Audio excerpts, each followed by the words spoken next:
Hi friends, இன்றைக்கி நம்ம கிச்சனில் காயல்பட்டினம் ப்ரான் வாடா தான் செய்ய போகிறோம். இது செய்கிறதுக்கு 2 கப் அளவுக்கு நெய் சோறு எடுத்திருக்கேன்.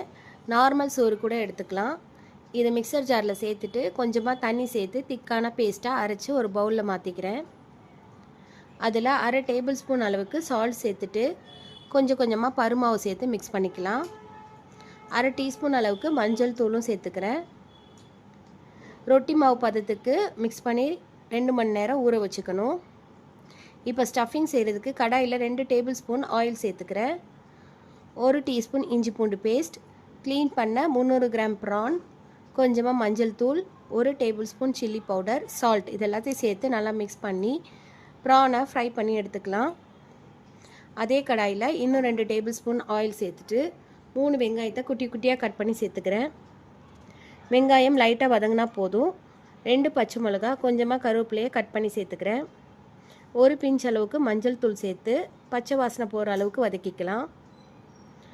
1 teaspoon chilli flakes, 1 teaspoon jeera powder, 1 teaspoon சோம்பு தூள் இதெல்லாத்தையும் சேர்த்துட்டு 1/2 மூடி அளவுக்கு தேங்காவை துருவி சேர்த்துக்கிறேன். 1/2 டேபிள் ஸ்பூன் அளவுக்கு சால்ட் சேர்த்து நல்லா மிக்ஸ் பண்ணிக்கலாம். ப்ரான் ரொம்ப பெருசாக இருக்கிறதுனால கட் பண்ணி சேர்த்துக்கிறேன். 2 டேபிள் ஸ்பூன் மாசி தூளும் சேர்த்துக்கிறேன். இது கண்டிப்பாக சேர்க்கணும். இது எல்லாத்தையும் நல்லா மிக்ஸ் பண்ணிவிட்டு ஃபைனலாக மல்லியில தூவி அடுப்பு ஆஃப் பண்ணிக்கலாம். ஸ்டஃபிங் ரெடி ஆயிடுச்சு. வாடா தட்டுறதுக்கு காட்டன் கிளாத்தை லைட்டாக ஈரம் பண்ணி எடுத்துக்கிறேன். இந்த மாதிரி ஈர துணியில் தட்டையில் எடுக்கிறதுக்கு ஈஸியாக வரும்.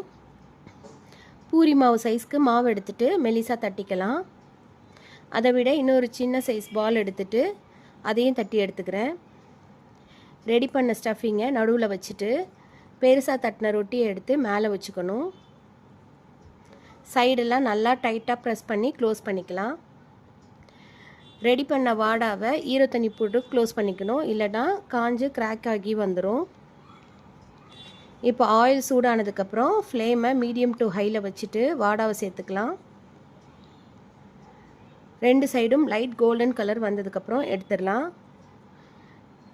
வெளியில் ரொம்ப ரொம்ப கிறிஸ்பியாக இருக்கும். இப்போ டேஸ்டியான வாடாவை சாப்பிட்டு என்ஜாய் பண்ணலாம்.